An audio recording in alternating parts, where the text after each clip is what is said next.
السلام عليكم. إليكم أخبار البطل المغربي سفيان البقالي، حيث فاز اليوم بسباق مسافة 3000 متر موانئ ضمن ملتقى العصبة الماسية في ستوكهولم الذي يعتبر سابع محطات المنافسة المذكورة.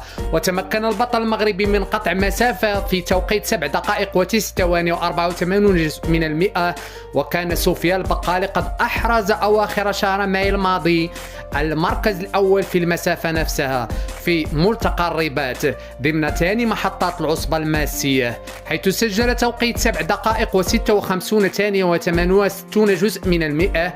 تجدر الإشارة إلى أن الكونفدرالية الإفريقية لألعاب القوى كانت قد منحته جائزة أفضل رياضي في إفريقيا لعام 2022، حيث تفوق على الكينيين إليود كيبشوج بطل العالم في الماراثون، وكذلك إيمانويل كورير بطل العالم في سباق 800 متر.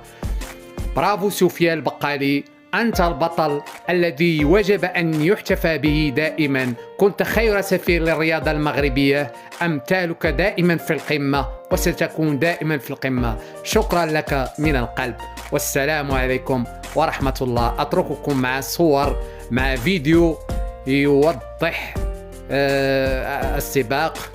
برافو عليه، بارك الله عليه، الله يوفقه.